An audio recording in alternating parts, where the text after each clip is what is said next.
Bismillahirrahmanirrahim. Assalamualaikum warahmatullahi wabarakatuh.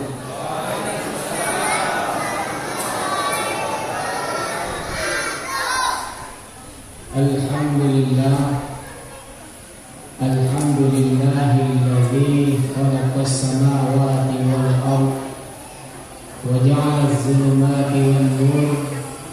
ثم الذين كفروا بربهم يعدلون.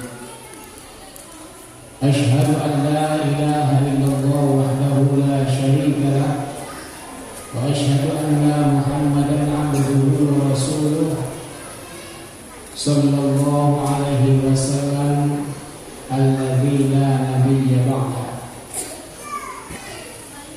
قال الله تعالى في القرآن الكريم: أعوذ بالله من الشيطان الرجيم. بسم الله الرحمن الرحيم.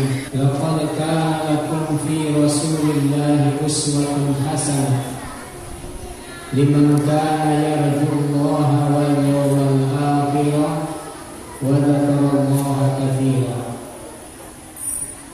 وقال رسول الله صلى الله عليه وسلم: Innama bu'ithtu liutammima makarimal akhlaq. Wa qala kullu ummati yadkhuluna al-jannata illa man aba. Qila wa man ya'ba ya Rasulullah? Qala man ata'ani dakhala al-jannah wa man asani faqad aba. Atau kama qala Rasulullah sallallahu alaihi wasallam. Hadirin mukarramin, para ustaz, ustazah, para sepuh, tokoh masyarakat, pejabat pemerintahan, Bapak RW, Bapak RT, dan seluruh jamaah Masjid Al-Ikhlas Perumahan Riau Bertuah 2 yang dirahmati Allah Subhanahu wa Ta'ala. Kita bersyukur kepada Allah, pada malam hari ini kita sudah sama-sama dapat berkumpul di dalam masjid ini. Kita bisa datang ke sini adalah atas pertolongan Allah Subhanahu wa Ta'ala, atas rahmat Allah Subhanahu wa Ta'ala.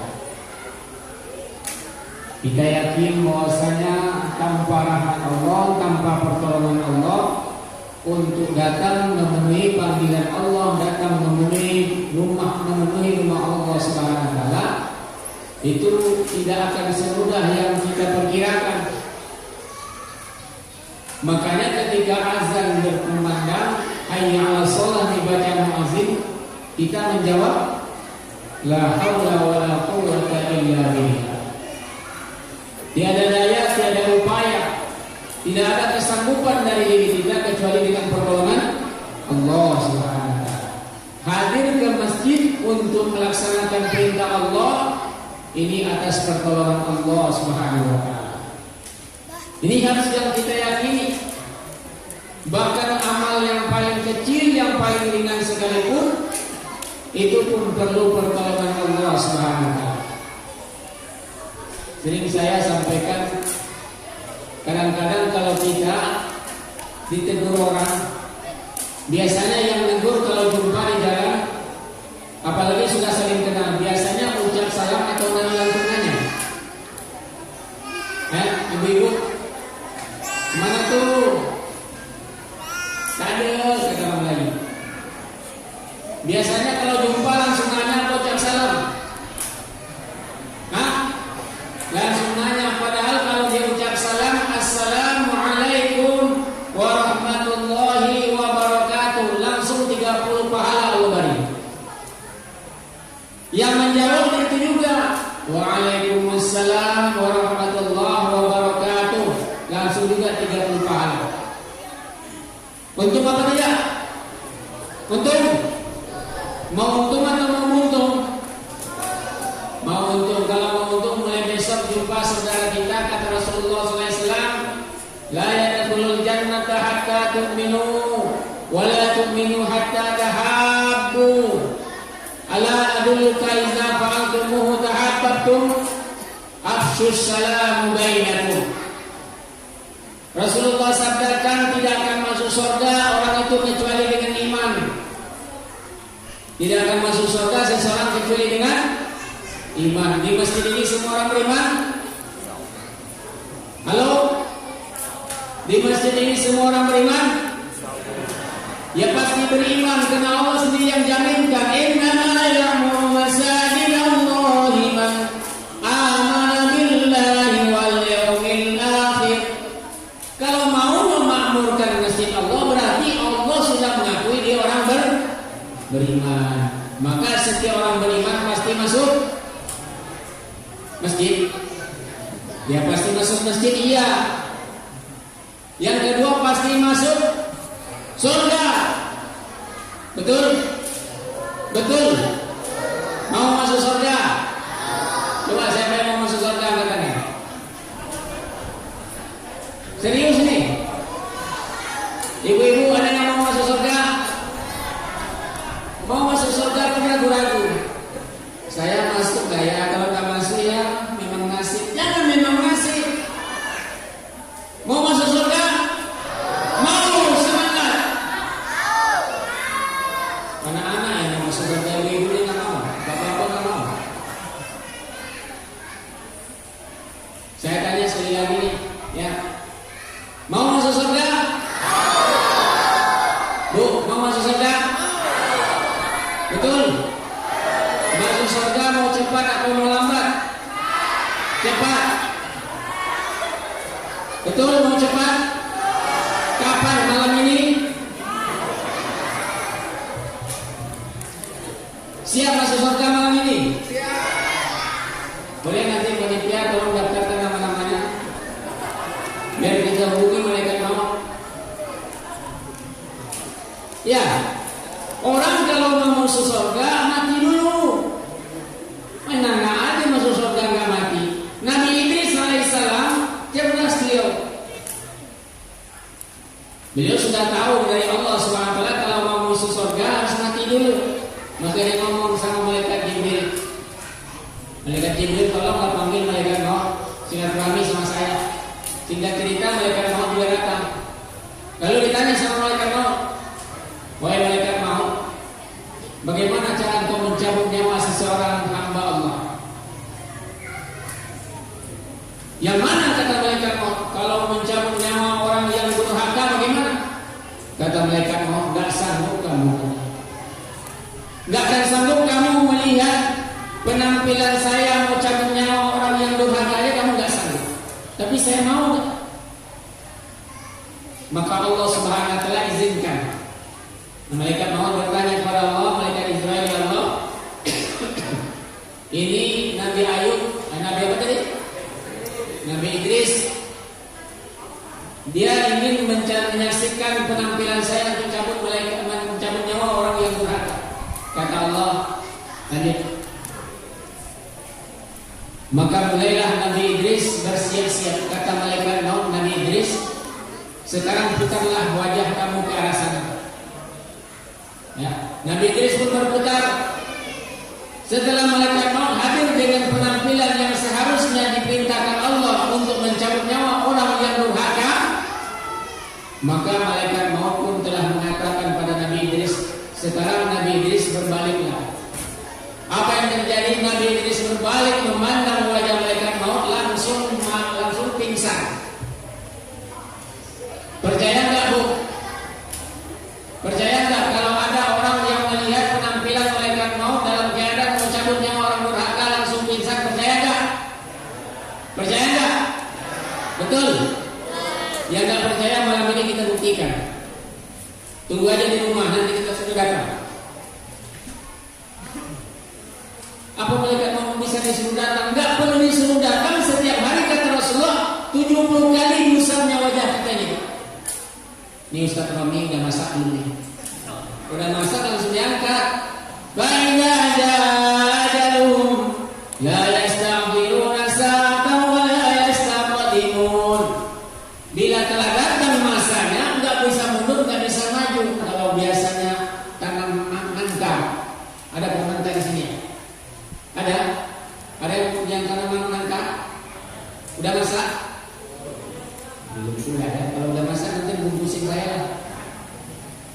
Kalau orang biasa tanam mangga diketok-ketok, oh belum. Besok diketok lagi. Kalau sudah bunyi angin dari langsung diangkat. Lah kalau malaikat mau dikatakan dalam satu hadis Rasulullah, setiap hari musab wajah seorang hamba itu 70 kali. Kalau sudah datang masanya berangkat. Nabi Idris alaihissalam melihat wajah malaikat maut langsung pingsan. Maka malaikat maut menangis dia. Ya Allah, berikan lagi kesadaran kepada Nabi Idris. Sadar? Setelah itu Nabi Idris ditanya, wahai Idris, apa yang kau rasakan? Kata Nabi Idris, wahai malaikat maut, seandainya nggak perlu mati, nggak perlu dicabut nyawa, nengokmu kamu pun bisa mati langsung. Siksaan melihat wajah malaikat maut sudah menjadi siksaan yang hebat bagi seseorang sebelum matinya. Siksaannya saja. Terus sekarang bagaimana kata malaikat maut? Kalau cabut nyawa orang yang taat gimana? Dia minta izin dulu kepada Allah. Langsung minta izin kepada Allah, Allah kasih izin. Boleh. Nah sekarang kamu berputar. Berputar lagi Nabi Idris. Berubah wajah malaikat maut, wajah yang paling indah. Wajah yang sangat indah. Setelah itu malaikat maut katakan, silakan berbalik. Melihat wajahnya, kata Nabi Idris alaihissalam, seandainya setelah mati tidak ada nikmat, cukup dengan memandang wajah malaikat maut saja sudah luar biasa nikmatnya. Indah sekali. Sehingga Nabi Idris katakan, terus lanjut aja lah. Tapi saya tidak ditugaskan cabut nyawa kamu. Saya ditugaskan ke sini untuk silaturahim saja. Kata Nabi Idris, mohonlah kepada Allah supaya saya merasakan mati juga. Gimana rasanya mati itu? Sini sudah ada yang pernah merasakan mati? Ya pasti belum. Kalau sudah ada yang pernah merasakan mati, kita curiga bangkit dari kubur nih. Kalau bangkit dari kubur, kumpul di masjid, kita nanti hati-hati aja. Ada orang-orang terbang gitu kan. Berarti ada satu orang, dua orang yang sedang bangkit dari kubur. Nabi Idris alaihissalam menginginkan rasanya mati. Diizinkan oleh Allah dicabut nyawa Nabi Idris. Setelah Nabi Idris dimatikan, maka malaikat menangis lagi. Dan dia berkata lagi, Allah berikan kesempatan Idris ini kembali hidup lagi. Sudah. Lalu Nabi Idris pun meminta kepada Allah Subhanahu wa taala untuk bisa berjalan-jalan. Kemana jalan-jalannya? Ke surga. Jalan-jalannya ke surga, bukan ke Berelang, bukan ke GP, bukan ke Waterboom. Jalan-jalannya Nabi itu ke surga, subhanallah. Nah yang kita akan dengar cerita-ceritanya kan sudah sangat nih. Nabi Idris sampai di surga langsung masuk. Masuk, giling. Bagaimana kondisi surga itu, subhanallah. La uyunun ra'at wa la uzunun sami'at wa la hatara 'alal qalbi bashar. Surga itu tidak terbayang-bayang di mata. Jadi kalau saya ceritakan pun tidak mungkin nyambung. Saya tidak sanggup menceritakan. Kenapa? Tidak terbayang di mata saya, tidak terbetik di telinga saya, tidak terpikir di hati saya. Tapi diberi gambaran oleh Allah yang masuk logika kita. Yang masuk di logika kita. Contoh di dalam surga tidak ada anak-anak. Ini anak-anak nggak bisa masuk surga ini. Betul? Anak-anak mau masuk surga nggak? Tapi anak-anak nggak ada dalam surga. Gimana caranya itu? Ini jahat nih Pak Ustaz. Masa anak-anak nggak masuk surga ya? Kalau kamu anak-anak masuk surga nanti mintanya malah mobil-mobilan. Di surga nggak disediakan itu, rugi. Terus juga orang tua nggak ada dalam surga Pak. Ini mama yang tua ini nggak bisa diterima ketika sampai pintu surga. Umur berapa? 55. Maaf, tengok pengumuman. Umur batasnya 40. Mundur. Orang tua nggak ada dalam surga. Kenapa? Ini itu batasannya. Rasulullah SAW sabdakan, penduduk surga itu kalau tinggi badannya seperti tinggi badan Nabi Adam. Berapa tinggi badan Nabi Adam? 70 hasta. 70 hasta itu berapa meter? 1 hasta segini, kira-kira setengah meter. Yaitu 70 hasta 35 meter. Masya Allah. Jadi kita ini kalau masuk surga dengan kondisi begini Pak, aduh. Keinjak nanti nih. Masuk surga, penduduk surga di dalam surga itu tingginya 70 hasta. Dia bahunya saja, kiri kanan kata Rasulullah 7 hasta. 7 hasta berapa meter? 3,5 meter. Jadi masuk di antara dua dinding tiang ini, baru dia bisa masuk sendiri. Kenapa penduduk surga perlu dibesarkan? Karena Allah ingin menyempurnakan nikmatnya kepadanya sampai per milimeter tubuhnya akan merasakan nikmat. Contoh, dia minum. Kalau penduduk surga minum air berbeda dengan kita pasti, karena surga itu luar biasa. Kalau di dunia kita minum air, apa yang kalau kita suka umpamanya cendol. Cendol itu enaknya sampai di mulut itu sampai ke kerongkongan. Kalau sudah masuk perut cendol tidak enak, ada enggak? Cendol kalau sudah masuk perut enak enggak? Hah? Mana ada enaknya lagi? Apalagi sempat minum cendol 2 teko sendiri, sakitnya yang ada. Enak itu sampai kerongkongan, itu pun kalau lagi tidak sariawan Pak. Coba kalau lagi sariawan sakit gigi suruh minum cendol, ada enaknya? Di surga nanti tidak ada sakitnya, semua nikmat. Ketika dia makan, kata Rasulullah, ketika dia minum satu minuman, mulai mengalir di kerongkongannya sampai ke ujung-ujung bulunya merasakan nikmatnya. Subhanallah. Mau segera masuk surga juga? Ayo, mari, siap. Kita terserah Allah aja ya. Orang beriman itu memang harus tetap siap-siap. Orang beriman harus tetap siap-siap. Kenapa? Karena kita ini memang bukan penduduk dunia. KTP memang tulisnya alamat perumahan Jiwa Bertuah 2. Tapi kita ini sebenarnya penduduk asli. Penduduk asli surga. Jadi kalau tiba-tiba kita dipanggil oleh Allah SWT pulang, nggak apa-apa. Kita kan numpang aja di sini. Walaupun PRT yang tanda-tanda numpang juga. Pak Lurah tidak numpang. Semua orang numpang di dunia. Allah kasih tempat tinggal untuk mempersiapkan kembali ke tempat masing-masing.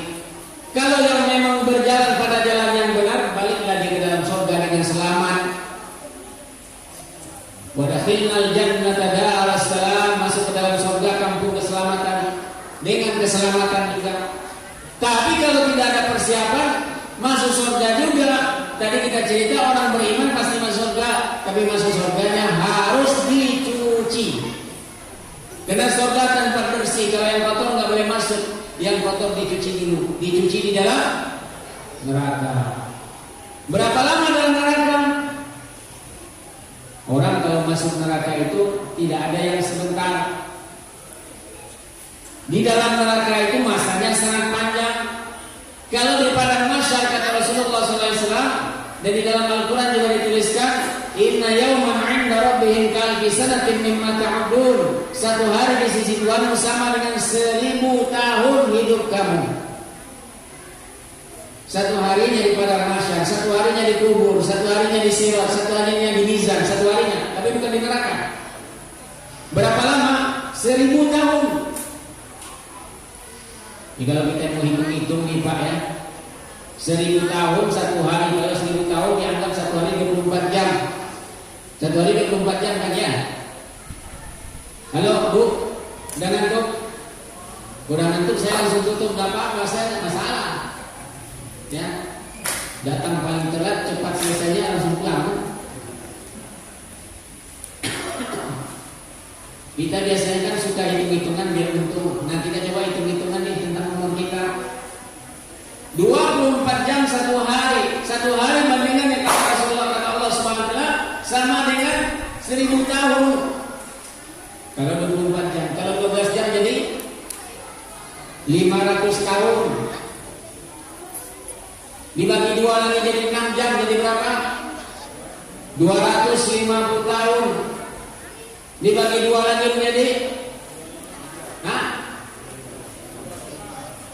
125 tahun. Berapa jam itu? 3 jam. Dibagi 2 lagi 62,5 tahun. Sama dengan berapa? 1 jam setengah Pak. Orang yang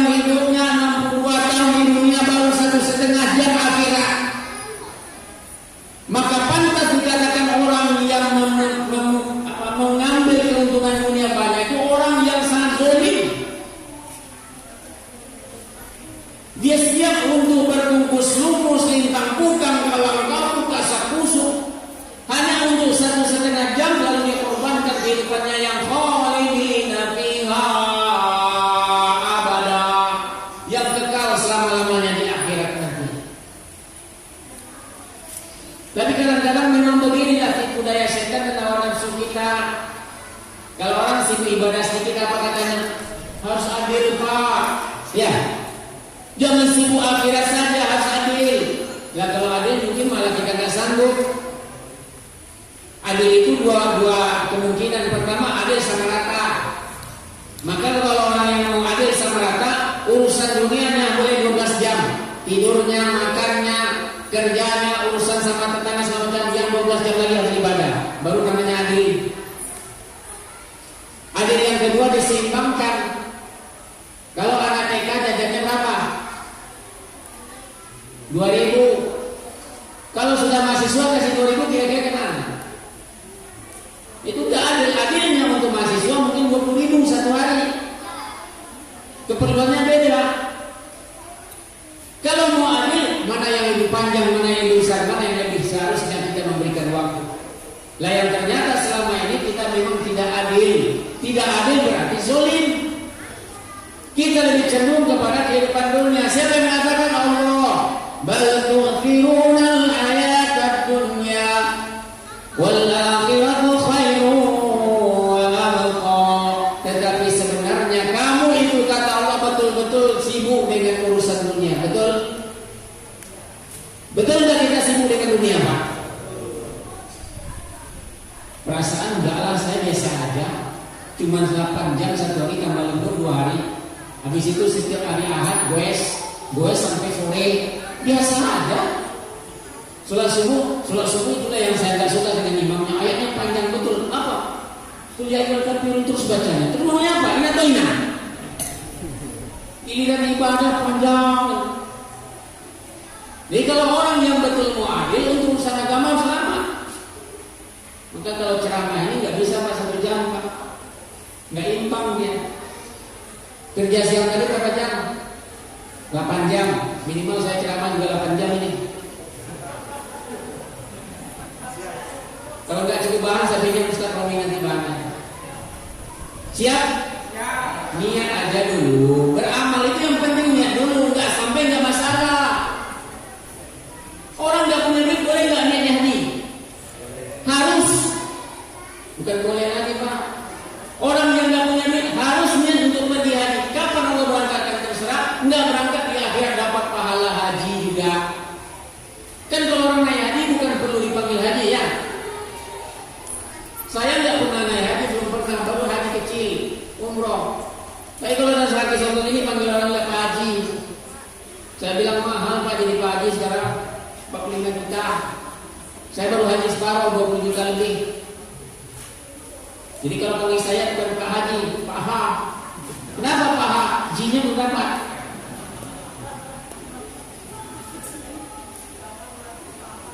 Orang yang berniat untuk satu amal Allah berikan seperti amalnya. Innamal a'malu binniyat wa inna likulli imrin ma nawa. Setiap amal tergantung apa yang diniatkan dan ganjarannya Allah berikan sesuai dengan niatnya. Nah sekarang kalau ibu datang ke sini mau cari kue, insya Allah dapat kue. Ada yang niat ingin dapat kue? Ngaku aja lah. Buktinya nanti kalau nggak kebagian kue ngomel. Saya tidak bawa 2 kantong, saya bawa, masa saya tidak dapat apa-apa sih? Saya sih ikhlas saja, tapi kalau nggak dapat ya kan nggak enak gitu loh. Ya dapat kue itu insya Allah dapat.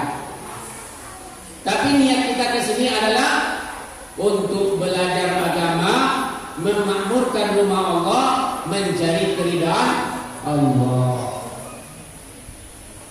Ya insya Allah niat kita datang ke masjid untuk belajar agama. Rasulullah sabdakan barang siapa yang datang ke masjidku ini dan masjid yang lain untuk belajar agama, maka mulai dari langkah rumahnya, dia dari rumahnya sampai ke masjid, maka dia itu berjuang di jalan Allah.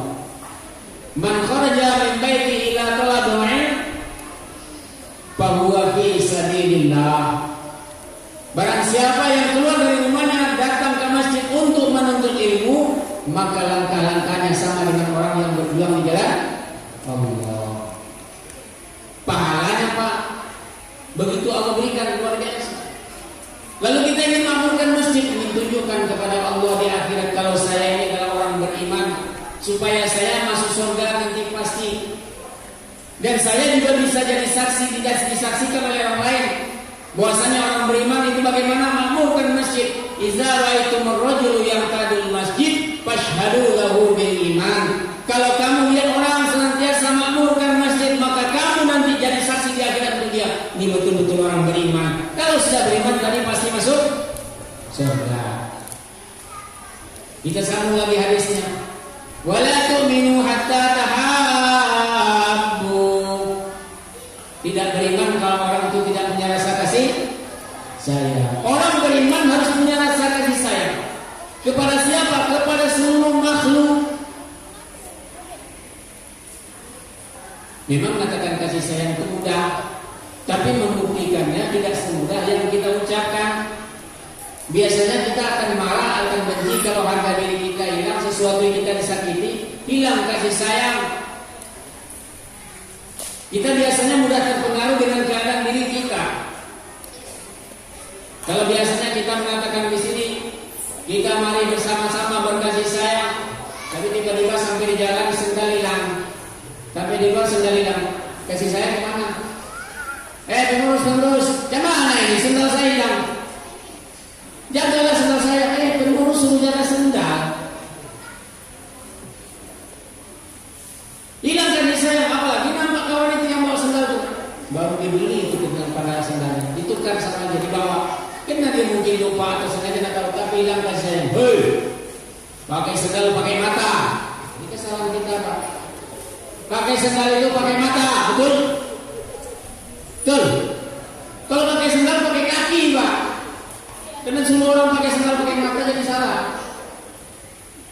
Ketika kita berjalan di jalan raya, biasanya kita enak-enak santai-santai, tiba-tiba datang orang serempet, jatuh. Masih ada nggak kasih sayang waktu itu? Oh, biasanya sudah hilang, muncul dia. Oh, kau coba-coba, belum tahu sahabatku. Ngomel-ngomel padahal yang dirempet udah lari jauh. Apa tuh Pak? Saya dirempet memang tak tahu itu orang itu. Yang mana itu yang udah hilang itu nggak apa lagi? Rasulullah SAW pernah mengalami kesulitan dan tidak satu hari pun yang beliau alami sejak beliau diangkat jadi Nabi kecuali penuh dengan kesulitan sampai wafatnya Rasulullah. Tapi Rasulullah tetap menanamkan kasih sayang kepada umat. Nah, momen ini kita mau belajar itu sedikit, walaupun gak banyak Pak, sedikit. Rasulullah SAW pernah ditanya oleh Sayyidatina Aisyah.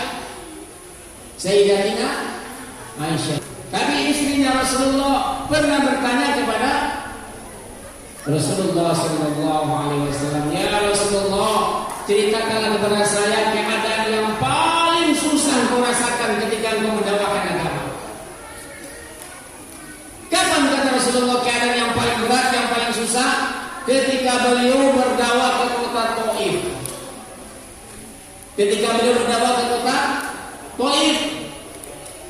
Ke kota Taif bukan naik kendaraan, tidak naik onta, keledai ataupun kendaraan lain. Beliau berjalan kaki. Berapa jarak Taif daripada kota Mekah?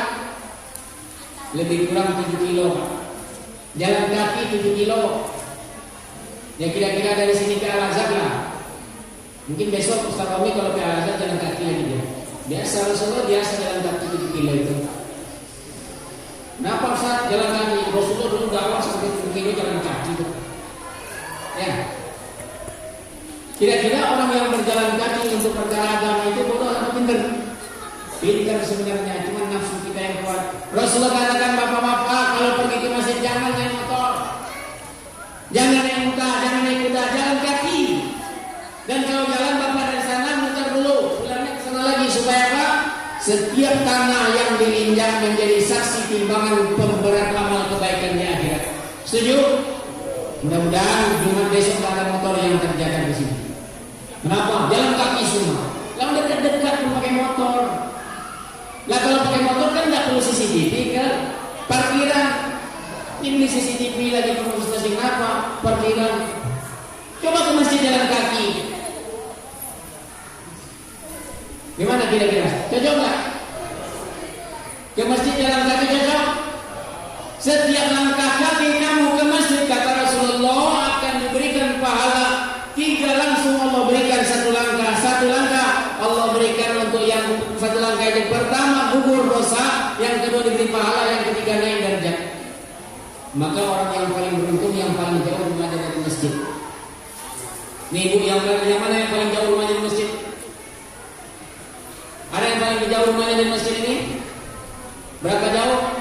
Berapa puluh kilo? Hah? Kesini tadi jalan kaki apa naik motor? Jalan kaki? Alhamdulillah, berarti pahalanya banyak. Banu Salamah tinggal jauh daripada Masjid Nabawi. Jaraknya 1,5 mil. 1,5 mil itu lebih kurang 2 kilo, lebih sedikit. Satu ketika melihat mereka diberitahu oleh kawan-kawan yang lain, sahabat yang lain, kenapa kamu nggak tinggal aja di sebelah masjid?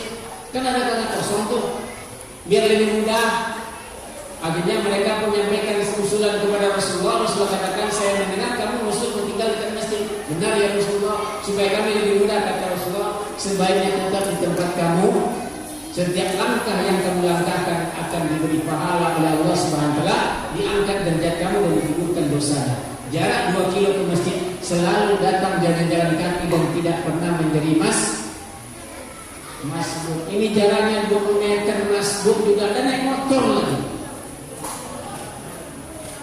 Ya, niat insyaallah ya, ke masjid kita mulai jalan kaki. Apalagi Pak Imam tinggal sebelah, kalau naik motor itu kacau betul. Pak Imam tinggal sebelah masjid, motor pula dulu dari sini. Enggak di sini, maksudnya di tempat lain. Ya, kalau di sini enggak. Juga ada. Enggak ada, alhamdulillah, semangat. Ibu bapak yang dirahmati Allah, tidak beriman kalau tidak punya kasih sayang, dan karena bukti umat Rasulullah SAW punya sifat kasih sayang. Kalau hilang kasih sayang, hilanglah kata umat Nabi-Nya. Rasulullah punya sifat kasih sayang, kita sebagai umat juga harus punya sifat kasih sayang. Sayang kepada siapa? Sayang kepada seluruh makhluk, tapi lebih sayang kepada orang-orang yang Muslim. Muhammadur Rasulullah walladzina ma'ahu asyidda'u 'alal kuffari ruhama'u bainahum. Berkasih sayang sesama mereka. Mereka itu siapa? Sesama Muslim, sesama orang beriman, karena orang beriman itu bersaudara. Nah, mewujud membuktikan kasih sayang memang kapan? Bukan ketika orang baik sama kita baru terbukti kasih sayang, Pak. Saya lihat ibu itu baik betul. Kenapa? Kemarin saya kasih dia ikan, saya kasih lagi ikan 2 ekor, saya kasih dia ayam 1 ekor, kasih 2 ekor, itu memang baik. Tetapi itu belum menjadi orang yang paling baik. Karena ulama telah membagi orang yang punya kebaikan itu, punya akhlak itu ada 3. Pertama namanya akhlakul hasanah. Apa akhlak hasanah? Orang kasih kebaikan 1, dia beri balas kebaikan 1. Ini punya hasanah. Akhlak itu yang paling rendah itu, Pak. Orang ngasih 1, dia balas 1. Setelah itu akhlak yang kedua, akhlakul karimah. Orang ngasih 1, dia kasih 10. Orang ngasih 10, dia kasih balas 100. Tapi Rasulullah punya akhlak lebih dasar daripada itu. Apa akhlak Nabi? Ada yang tahu akhlak Nabi, anak-anak? Ya kalau main handphone nanti kalau ditanya nggak tahu jawab, suruh berdiri dengan telinga ya, awas ya. Ini nanti di akhir sesi ini ada pertanyaan tanya jawab, nggak bisa jawab berdiri sini pegang telinga sampai pulang. Siap?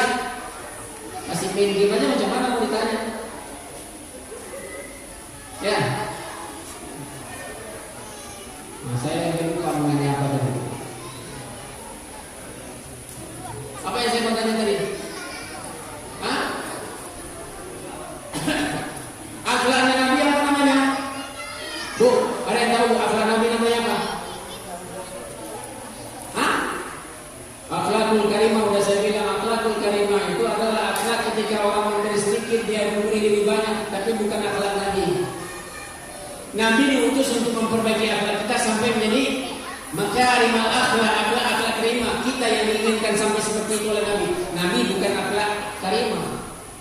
Tapi Nabi sallallahu alaihi wasallam akhlaknya adalah akhlakul azimah. Apa namanya?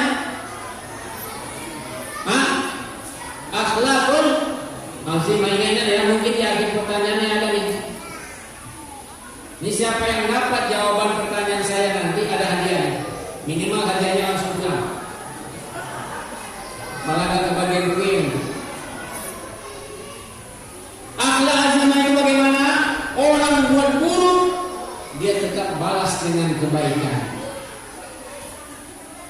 Orang buat buruk kepadanya, beliau tetap balas dengan kebaikan. Wala tastawil hasanatu walas sayyi'ah. Memang tidak sama perbuatan buruk dengan perbuatan baik, kata Allah. Idza billati hiya hasan. Kalau ada orang datang bawa perbuatan buruk, tolak dengan kebaikan. Sanggup? Tengok-tengok dari Ustaz. Baik-baik juga kalau gini caranya. Ini mana harga diri kita? Jauh-jauh saya dari Padang ini tidak dihargai. Memang Bapak kesini mau dihargai, mau bertumbuh? Tadinya kan mau cari kerja di sini. Akhlakul azimah ketika diberi oleh orang keburukan, diberi diajar orang keburukan, orang berikan kepada keburukan, yang dibalas adalah kebaikan. Kisah yang masyhur banyak. Dulu almarhum Kiai Zainuddin Abidin dalam ceramahnya sering menyampaikan, Rasulullah mau pergi ke masjid langsung diludahi. Betul? Dengan ceramahnya sudah belum? Rasulullah mau pergi ke masjid diludahi. Pernah dengar ceramahnya? Saya ulang ya. Ini apa ngaku saya bingung nih. Rasulullah mau pergi ke masjid, terus di jalan diludahi oleh seseorang. Udah pernah dengar kisahnya? Dah, berarti nggak usah kita bahas. Nah, ini curang kita dibilang juga atau belum? Ya, tapi diulang-ulang. Al-Quran diulang-ulang, bisa diulang-ulang. Makan juga diulang-ulang, ya. Dari kecil makan nasi sampai sekarang masih makan nasi, ya memang begitu lah aturannya. Apa dari kecil makan nasi, tua-tua nanti makan padi? Lama-lama makan lumpur. Aturannya memang begitu diulang-ulang. Yang ini kita singkatkan saja. Rasulullah pergi ke masjid, diludahi, datang lagi, jalan lagi, diludahi lagi sampai berapa kali. Tapi satu ketika Rasulullah SAW mau jalan ke sana, ternyata nggak diludahi. Uniknya ada dua. Pertama, Rasulullah sudah tahu tempat itu selalu diludahi. Rasulullah mengelak apa? Kalau kita uniknya mungkin dua juga. Pertama mulai ngelak, yang kedua mulai pasang tangan. Awas, anda. Rasulullah nggak ngelak, nggak buang senjata balasan, tetap diludahi. Tapi kali yang sekarang ini Rasulullah tidak diludahi, tengok ada orangnya. Tanya kepada tetangga, mana orang yang biasa di atas ini yang selalu meludahi saya. Tetangganya juga tahu kalau diludahi. Kayaknya sedang sakit ya. Oh iya, Rasulullah pergi ke masjid, pulang sampai di rumah bawa makanan. Nah, orang yang meludahi dikasih makanan. Apalagi kalau orang ceramah dikasih apa kira-kira? Orang yang meludahi dikasih Nabi makanan, akhirnya dengan akhlakul azimah Nabi, dia katakan, wahai Muhammad, engkau lewat pergi beribadah, kemudian engkau bukan satu dua kali. Sekarang saya sakit, tak ada satu pun kerabat yang datang sebelum engkau. Begitu tingginya akhlakmu. Sekarang saya akan masuk Islam. Asyhadu an la ilaha illallah wa asyhadu annaka ya Muhammad Rasulullah. Maka akhlak yang seperti ini menjadikan orang banyak masuk Islam. Akhlakul azimah. Sifat kasih sayangnya tidak tanggung kalau akhlak azimah. Nah, bagaimana kisah Nabi di Taif tadi? Rasulullah berjalan hampir 7 kilo, berjalan kaki berdua dengan Zaid bin Harithah. Sampai di sana dakwahkan Islam kepada penduduk Taif. Apa yang ditanggapi oleh mereka? Sangat menyakitkan. Umpamanya saya nih Pak, datang ke sini ceramah dari belakang ada nih. Betul lah ya Ustaz. Saya kalau nampak orang jeling-jeling 2-3 orang, saya langsung stop, saya langsung pulang. Ya, cuma mau ceramah mau jeling. Rasulullah dakwah ke Taif, langsung datang orang seperti orang langsung bilang katakan, awak yang nama Muhammad ya, awak ngaku Nabi ya, tak salah kata. Ya Allah. Apakah ada orang lain selain daripada engkau yang akan diangkat Nabi oleh Allah? Apa masalah ini? Saya tak maulah cerita dengan kamu. Nanti saya kualat kalau betul kamu Nabi. Kalau kamu bukan Nabi, ngapain saya membuat sia-sia? Nabi dibully luar biasa, bayangkan perasaannya. Itulah kadang-kadang kalau kita mau contoh bayangkan kata Rasulullah, kalau kamu dapat kesulitan dalam agama, pikirkan dan bayangkan kesulitan saya sehingga kamu tidak menganggap kamu ada kesulitan yang berat. Dia macam saya kan bilang Bapak, tiba-tiba sampai di masjid. Saya bilang, siapa? Pak Aslami, Pak Ustaz Aslami. Betul ya Ustaz? Serius Ustaz? Iya. Apa nggak ada lain Ustaz yang mata lebih ganteng daripada Bapak? Ulang saya.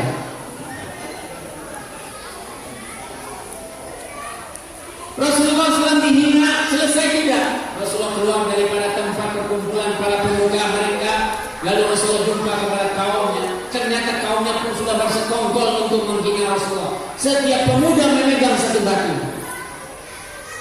Keluar Nabi dari Taif, dilempari batu, didorong sana dorong sini sehingga darah mengucur dari kepala Nabi sampai mengalir ke sendalnya Rasulullah SAW, sampai mengering di situ.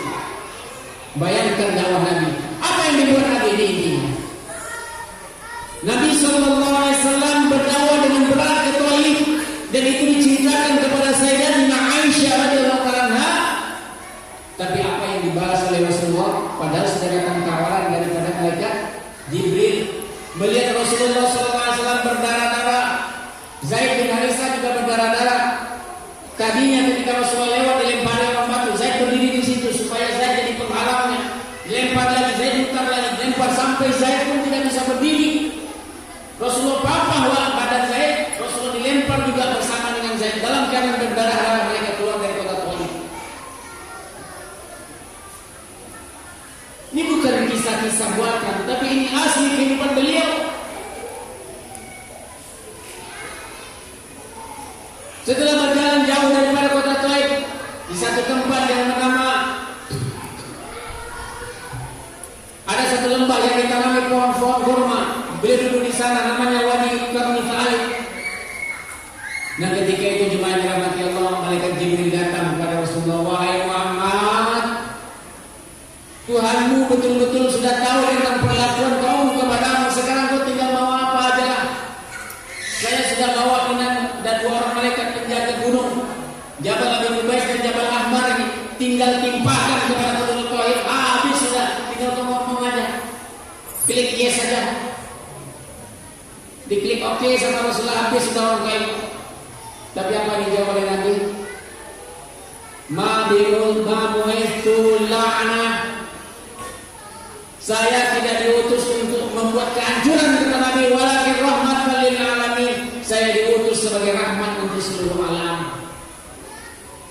Tapi kalau mereka sudah ganas begitu, sudah jahat lagi kata Rasulullah. Mungkin bapak-bapaknya jahat, mungkin orang tuanya jahat. Saya berharap anak-anaknya bisa menyembah Allah.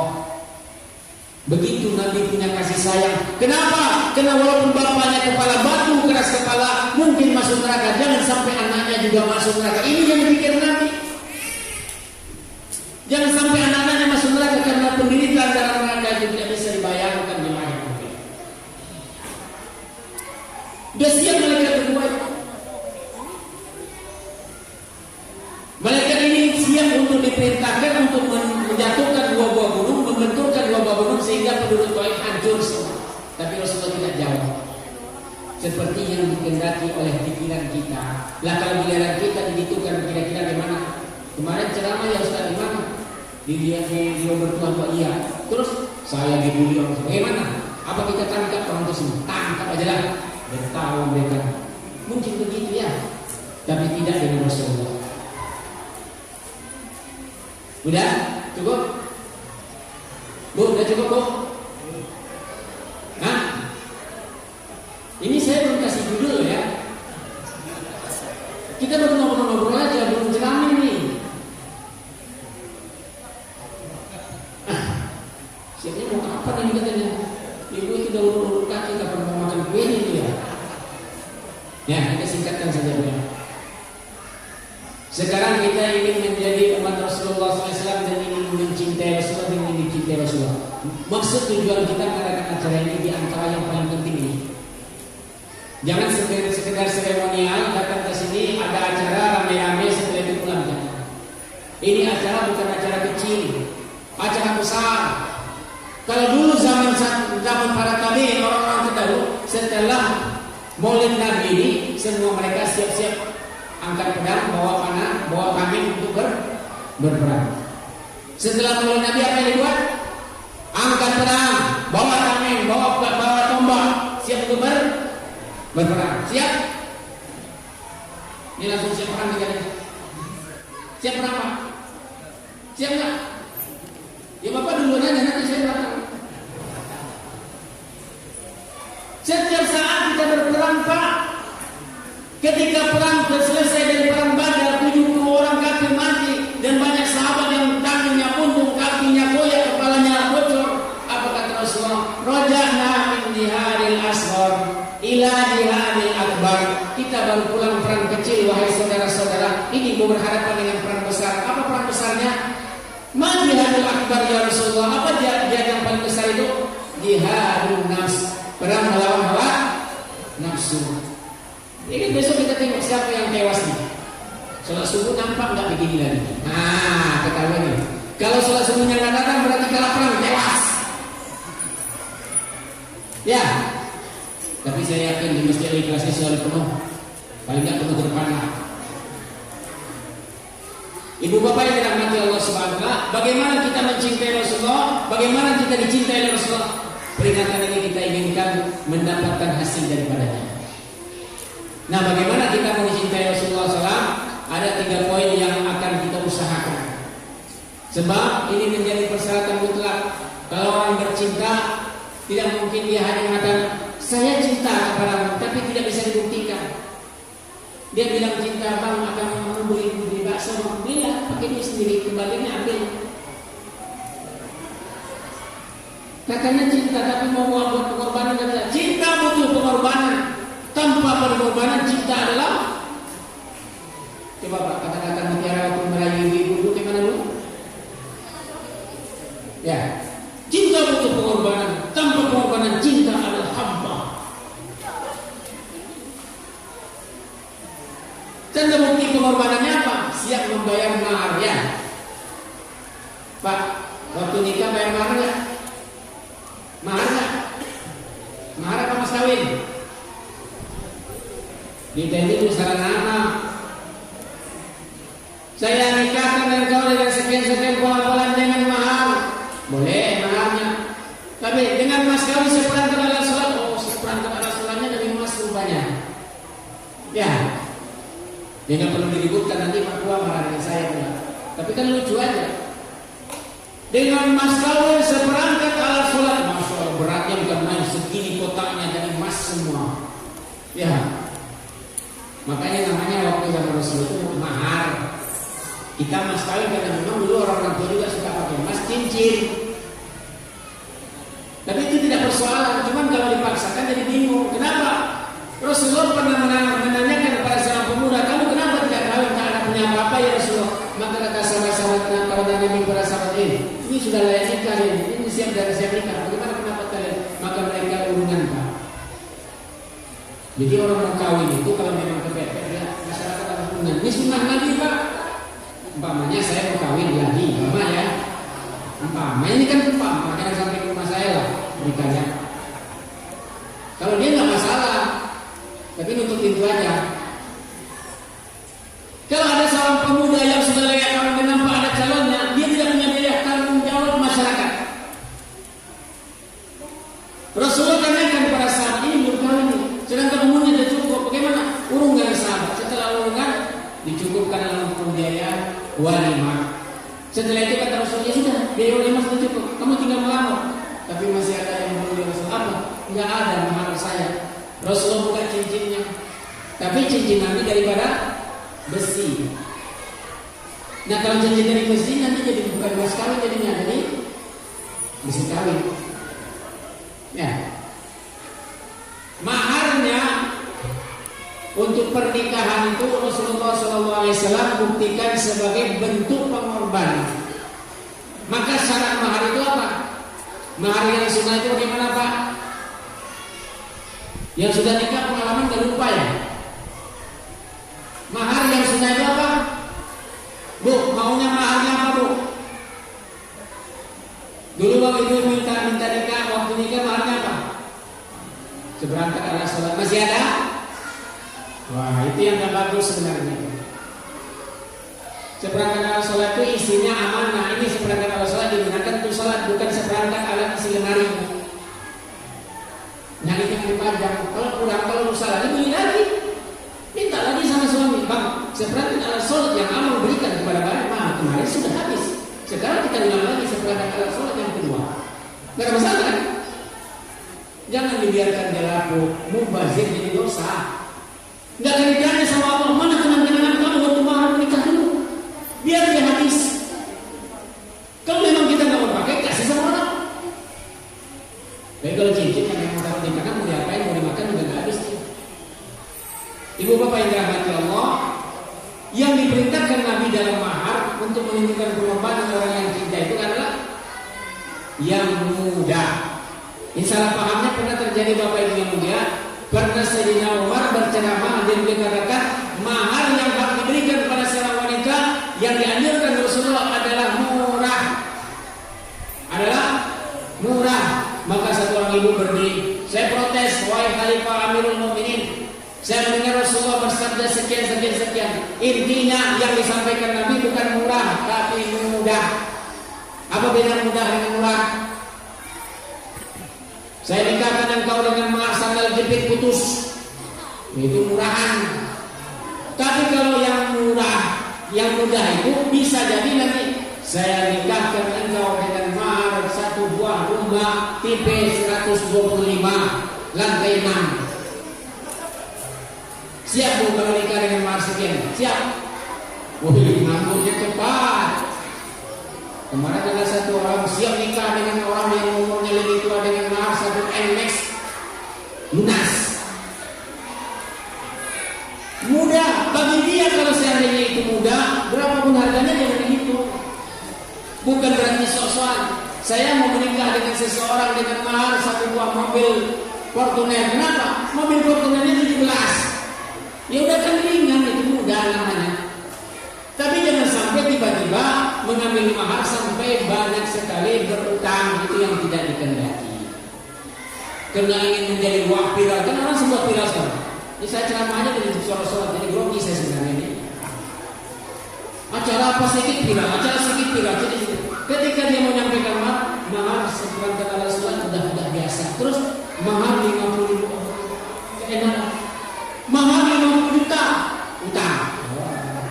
Memang sah nikahnya, tapi utangnya ini yang jadi beban. Biarlah mahar tapi mudah. Apa bentuknya? Itu kesepakatan. Nah, orang yang mencintai Rasulullah SAW harus buktikan cintanya pada Nabi. Apa cintanya pada Nabi? Pertama, banyak bersalawat. Tadi sudah bersalawat ya. Boleh Bu, biar kita ada semangat sedikit lagi, kita salawat sedikit singkat ya.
Ini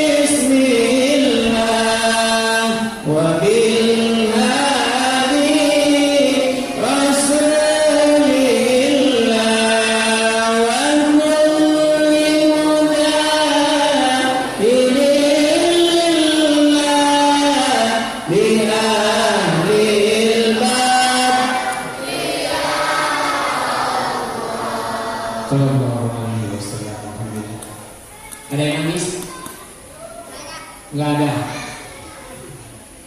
Kalau kita mau bercerita tentang orang yang kita cintai, tiba-tiba dia hadir di tempat kita, padahal kita sudah lama tak jumpa dan sangat rindu, kita nangis nggak? Nangis. Ibu-ibu kalau sholat bagusnya jangan sambil tertawa, tapi sambil menangis. Oke, ibu masuk sholat nangis. Orang yang mencintai seseorang lama sudah tidak jumpa, lalu disebut namanya, datang dia tidak menangis, nangis. Maka yang terbaik itu kalau sholat nangis. Kalau memang di depan rumah nggak mau di rumah.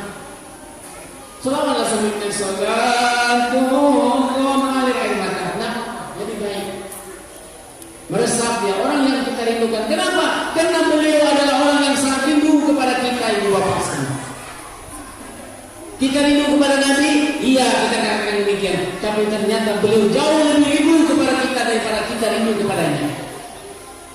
14 abad yang silam beliau sabdakan, waditu anni lagi ikhwani.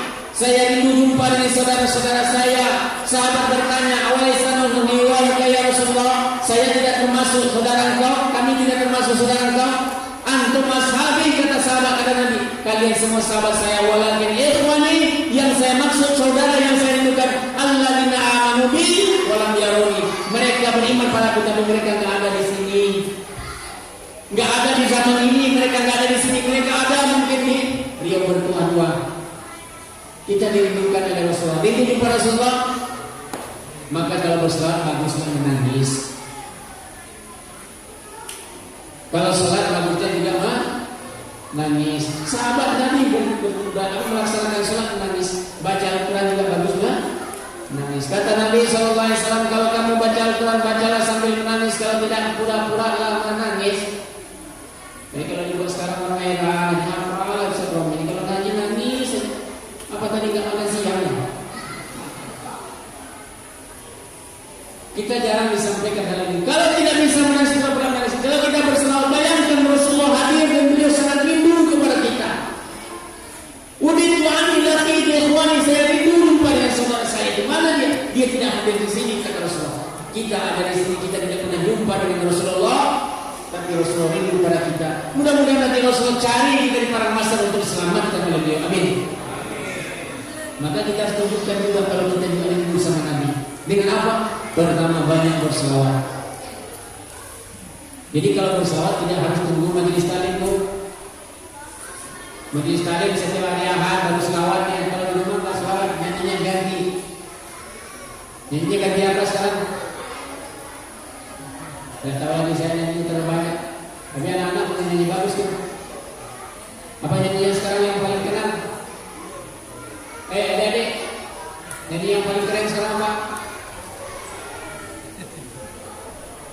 Allahu kafi rabbuna kafi.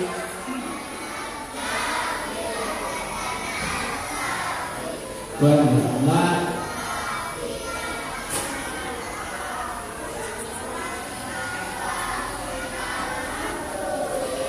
Nah, tak ada satupun ibu-ibu yang hafal.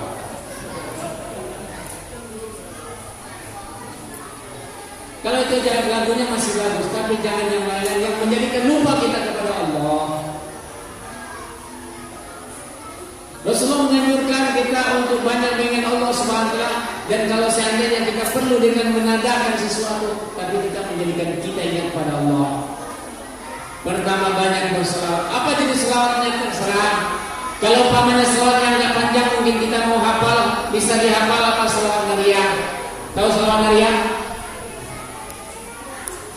Allahumma sholli sholatan kamilatan wa sallim salaman taman ala sayyidina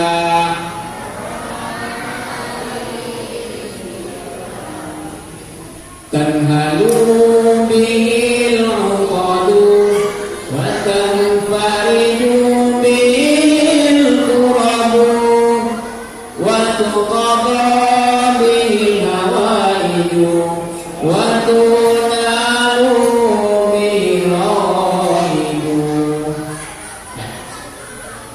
Panjang selawatnya sambil kita resapi, Masya Allah.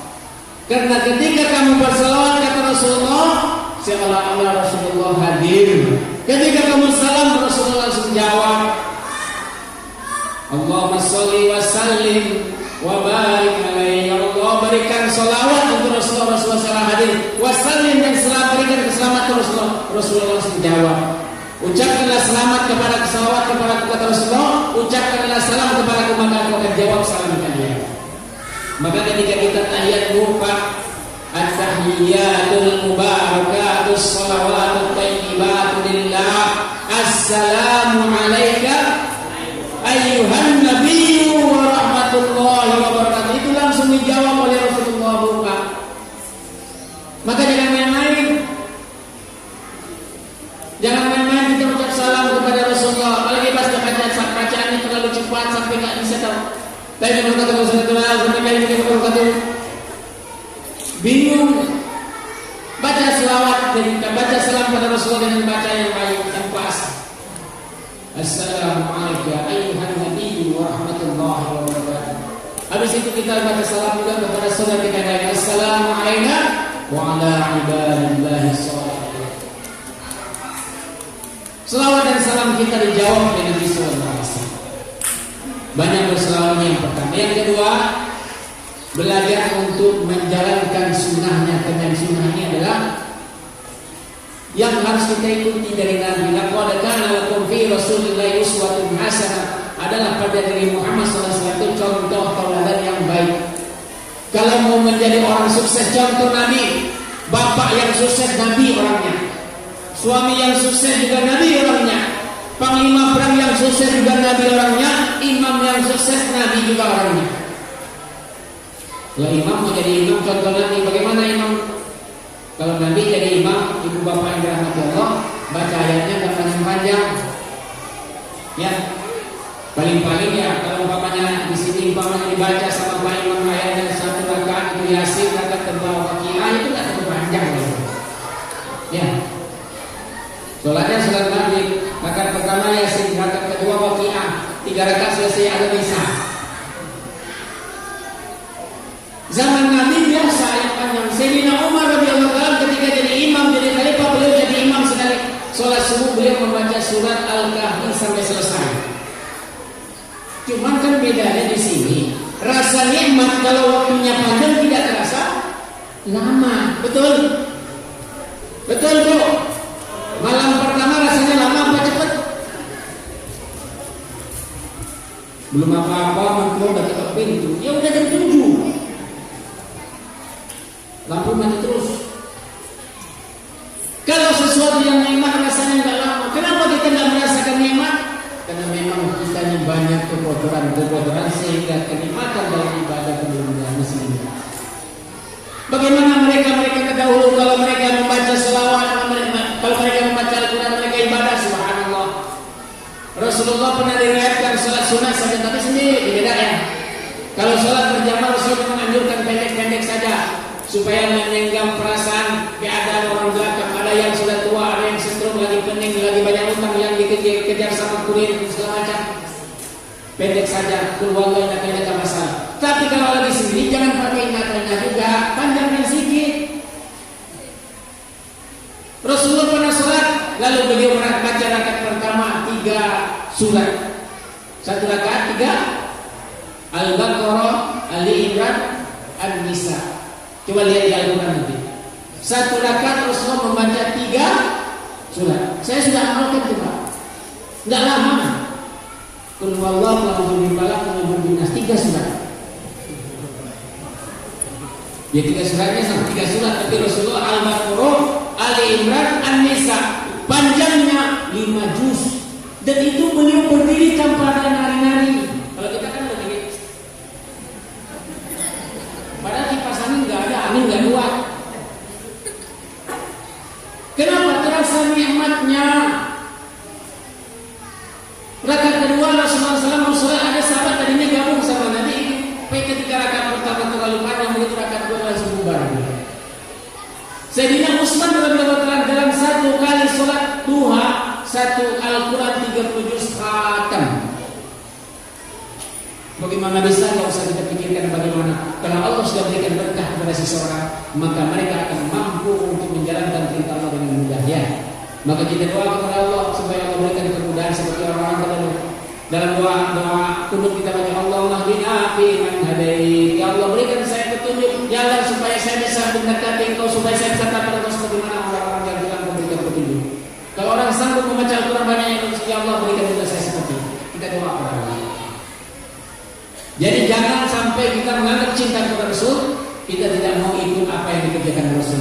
Anak-anak hari ini, anak muda sejak sekarang ini suka dengan Valentino Rossi, maka motornya dikasih merek-merek macam Valentino Rossi. Valentino Rossi harga motornya 350 juta, harga motor dia 3,5 juta. Ustaz, kita langsung makan bersama. Ini maaf, ini ada surat tapi saya tambahin. Kita langsung makan bersama, jadi kita tutup aja ya. Sepakat? Kamu giliran makan cepat betul. Panitia udah bilang akan ada, belum. Saya juga sudah lapar dia. Jadi saya tingkatkan aja. Karena minta maaf kalau saya kan orang Padang. Ya, orang Padang kan kita orang Padang semua ya. Ya, ada orang Padang sini. Yang lain orang mana? Kita orang Padang Masalah semua ya, salah. Padang Masalah semua Pak. Kita pasti jumpa di sana Pak, pasti Pak. Kampung kita itu bukan Padang Hana, Sumatera Barat, belum tentu saya pulang sana, tapi Padang Masalah pasti pulang. Jadi kalau orang Padang ini ngomongnya memang banyak. Kadang-kadang cuma beli jual obat 1 biji, ngomongnya 2 jam. Jadi maklum aja ya. Tujuan yang saya mau sampaikan cuma 3 ini saja. Cara mencintai Rasul. Tapi ngomongnya udah berapa jam nih? Ya, tapi mudah-mudahan tidak ada yang sia-sia ya. Pertama, mencintai Rasul, banyaklah bersalawat. Kalau bisa bersalawat sambil menangis.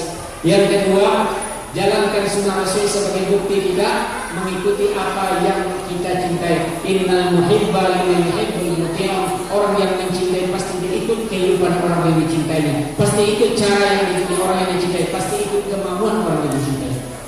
Dan yang ketiga, kita jaga amanah yang beliau tinggalkan. Apa amanah beliau?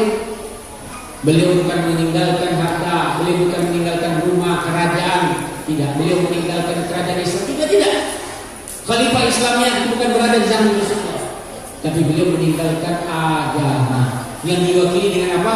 Al-Quran dan Sunnah. Taraktu fikum amrayn ma in tamassaktum lan tadillu abada, kitab Allah wa sunnati. Telah meninggalkan kepada kalian pegangan sebagai warisan. Yang lain tidak mewariskan, tidak ada apa-apa. Rasulullah wafat pun di tangannya hanya ada 7 dirham, dan itu Rasulullah perintahkan untuk disedekahkan. Dan waktu itu rumah Nabi tidak ada lampu. Beliau meninggal sebelum itu dalam kondisi yang gelap rumahnya. Tidak ada warisan apa-apa. Tapi beliau tinggalkan kitab Al-Quran. Taraktu fikum amrayn, kutinggalkan kepada kalian 2 pegangan. Ma in tamassaktum, apabila kalian betul-betul berpegang teguh pada keduanya, lan tadillu abada, tidak akan tersesat kalian selamanya. Kitab Allah wa sunnati, kitab Allah Al-Quran dan sunnahnya Rasulullah. Mari sama-sama kita jaga. Insyaallah benar dari Allah, kesalahan adalah karena kebaikan saya. Mohon ampun kepada Allah SWT, mohon maaf kepada seluruh hadirin, terutama para ustaz, para orang tua. Kalau ada yang tersinggung, kalau ada yang tidak tepat pada tempatnya, mohon untuk diikhlaskan. Mudah-mudahan perginya kita, berpisahnya kita di sini seperti mana doa kita. Allahumma ja'al jam'ana hadza jam'an marhuma wa tafarraquna min ba'di tafarraqan ma'suma. Ya Allah, kumpulkan kami dengan kasih sayang, berpisah kami dengan keampunan dari Allah. Amin. Bila Nabi Mustafa Sayyidina Muhammad sallallahu alaihi wasallam wa ala alihi wa sahbihi wa azwajihi wa dzurriyyatihi wa dhurriyyatihi ma sya'allahu lahum wa lahumul Fatihah. A'udzu billahi minasyaitonir rajim. Bismillahirrahmanirrahim. Alhamdulillahirabbil alamin arrahmanir rahim maliki yaumiddin. Iyyaka na'budu wa iyyaka nasta'in. Ihdinas siratal mustaqim. Siratal ladzina an'amta 'alaihim ghairil maghdubi 'alaihim waladdallin. أعوذ بالله من الشيطان الرجيم. بسم الله الرحمن الرحيم. الحمد لله رب العالمين والصلاة والسلام على أشرف الأنبياء والمرسلين وعلى آله وصحبه أجمعين. اللهم اغفر لنا ذنوبنا ولوالدينا وارحمهم كما ربونا صغارا ولجميع المسلمين والمسلمات والمؤمنين والمؤمنات الأحياء منهم والأموات إنك على كل شيء قدير. اللهم اهدنا الصراط المستقيم أنعمت عليهم من النبيين والصديقين والشهداء والصالحين اللهم أرنا الحق حقا وارزقنا اتباعه والباطل باطلا وارزقنا اجتنابه ربنا ظلمنا أنفسنا وإن لم تغفر لنا وترحمنا لنكونن من الخاسرين ربنا آتنا في الدنيا حسنة وفي الآخرة حسنة وقنا عذاب النار سبحان ربك رب العزة عما يصفون وسلام على المرسلين والحمد لله رب العالمين تقبل الله منكم سبحان الله وبحمده أشهد أن لا إله إلا الله